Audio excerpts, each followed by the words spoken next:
আমলের ক্ষেত্রে সচেতন হও, ইখলাসের সাথে করার ব্যাপারে, যেন তার রিয়ার কারণে ধ্বংস না হয়। সাবধান হও কবিরা গুনাহগুলো থেকে, যা তোমার জাহান্নামের কারণ হতে পারে। তুমি সচেতন হও আমর বিল মারুফ নাহি আনিল মুনকারের ব্যাপারে, তুমি যেন এ থেকে গাফেল থেকে অন্যদের সাথে নিজেও ধ্বংস হয়ে না যাও, যেমন ধ্বংস হয়েছিল শনিবারের সীমালঙ্ঘনকারীদেরকে বাধা প্রদান যারা করে নাই তারা। জেনে রেখো সৎ কাজের আদেশ ও অসৎ কাজে নিষেধ করা তোমার জন্য ফরজ। সাবধান হও ওয়াদা অঙ্গীকার চুক্তির ব্যাপারে, অবশ্যই তা পূরণ করো। মুনাফিকদের মতো তা ভঙ্গ করো না। বর্তমানে অধিকাংশের মতো হইও না যারা এসবের মূল্য দেয় না। তুমি এ ব্যাপারে তোমার রবের কাছে জিজ্ঞাসিত হবে। ইলম অর্জন সচেষ্ট হও। তুমি যেন জেনে রেখো কথা এবং কাজের পূর্বে ইলম যারা জানে এবং যারা জানে না তারা সমান নয়। কোরআনে আল্লাহ তাআলা বলেছেন, কুল হাল ইয়াস্তাবিল্লাযীনা ইয়ালামুনা ওয়াল্লাযীনা লা ইয়ালামুন, যারা জানে এবং যারা জানে না তারা কি সমান? অবশ্যই সমান নয়। অন্ধকার এবং আলো সমান নয়, পথভ্রষ্টতা আর হেদায়েত সমান নয়। সমান নয় অজ্ঞতা, মূর্খতা আর বসিরা, স্পষ্ট জ্ঞান। তোমার প্রতি ফরজ দিনের ব্যাপারে জানা। তুমি সচেষ্ট হও তোমার রব সম্পর্কে, তার নবী সম্পর্কে, তাওহীদ, ঈমান, ইসলাম সম্পর্কে জানার ব্যাপারে। তুমি আরো মনোযোগ দাও তোমার পরিবার পরিজন এবং অন্যদেরকে দ্বীনি ইলম শিক্ষা দেওয়ার ব্যাপারে, হক ইলম ছড়িয়ে দেওয়ার ব্যাপারে। তোমার পরিবার যদি মূর্খ থাকে দিনের অধিকাংশ ব্যাপারে সে তোমার দিনের পথে অনেক বড় বাধার কারণ হতে পারে, যা অভিজ্ঞতা থেকে প্রমাণিত। তুমি নিজেকে এবং আত্মীয় স্বজনকে জাহান্নামের আগুন থেকে বাঁচাও, যার ইন্ধন হবে মানুষ এবং পাথর। তুমি সাবধান হও তোমার অবসর সময়, তোমার যৌবন, তোমার অর্থ উপার্জন ও ব্যয় করা ইলম অনুযায়ী আমল করার ব্যাপারে।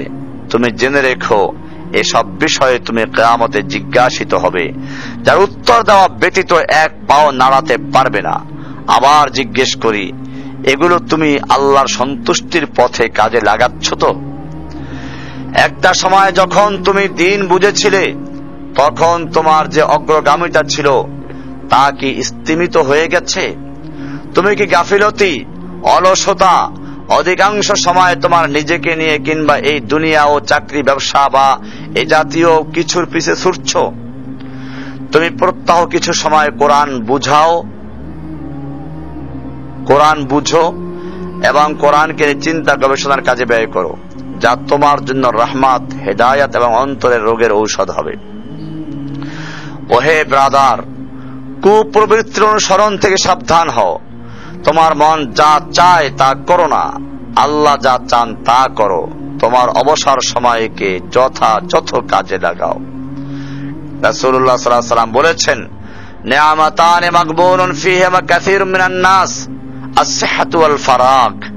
দুটো নিয়ামত যার মধ্যে বেশিরভাগ লোকেরা গাফেল হয়ে আছে, অমনোযোগী হয়ে আছে, আর সে দুটো হচ্ছে সুস্থতা এবং অবসর। তুমি তোমার সুস্থতা এবং অবসরকে কাজে লাগাও।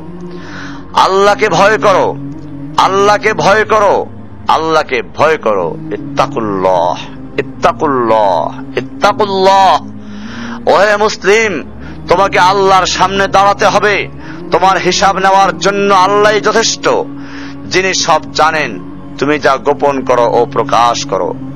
তোমাকে অবশ্যই মৃত্যু বরণ করতে হবে যখন তুমি দুনিয়ার সব কিছু ছেড়ে চলে যাবে।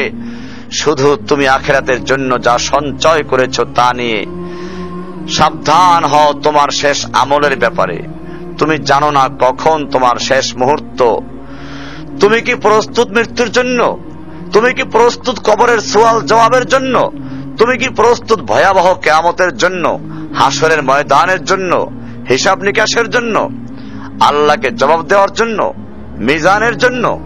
তুমি কি প্রস্তুত চুলের চাইতে সূক্ষ্ম, তরবারির চাইতে ধারালো পুলসিরাতকে পাড়ি দেওয়ার জন্য? ভয়ঙ্কর তুমি জাহান্নামের ভয়ঙ্কর আযাব থেকে আত্মরক্ষার জন্য কাজ করছো তো? যার ইন্ধন মানুষ এবং পাথর, যার আগুন ভয়ঙ্কর উত্তাপ সম্পন্ন কালো বর্ণের, যা হৃদয় পর্যন্ত জ্বালিয়ে দেবে, এমন উত্তপ্ত পানি যা নাড়ি ভুঁড়িকে বের করে দিবে। রয়েছে খাবারে হিসাবে জাক্কুম ও গলিত পুজ। জাহান্নাম অসম্ভব গভীর ভয়াল জায়গা, কঠোর হৃদয় ফেরেশতারা নিযুক্ত, যেখানে শাস্তির মাত্রা বৃদ্ধির জন্য শরীরকে অনেক বড় করে দেওয়া হবে। চামড়াগুলো জ্বলে যাবে, বের হতে চাইবে, বের হতে পারবে না। মৃত্যুকে ডাকবে, মৃত্যু আসবে না। ভয়ঙ্কর শাস্তি যা অনন্তকাল ব্যাপী চলতে থাকবে। তুমি অগ্রগামী হও সেই চিরস্থায়ী জান্নাতের দিকে, যেখানে রয়েছে চিরন্তন সুখ। যা মন চাইবে তাই পাবে, যা আদেশ করবে তাই দেওয়া হবে।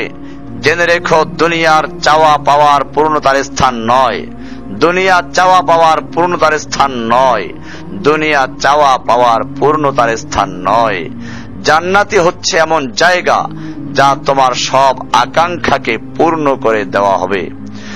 চির কিশোর সেবকগণ, চির যৌবনা সঙ্গিনীগণ, ফল মূল, গোশত, দুধের মধুর শরাবের নহর, উত্তম বাসস্থান ও বিছানা, চির আরাম, চির যৌবন, চির সুখ। অসংখ্য নেয়ামতের মাঝে সবচেয়ে বড় নেয়ামত হবে তুমি আল্লাহকে দেখবে।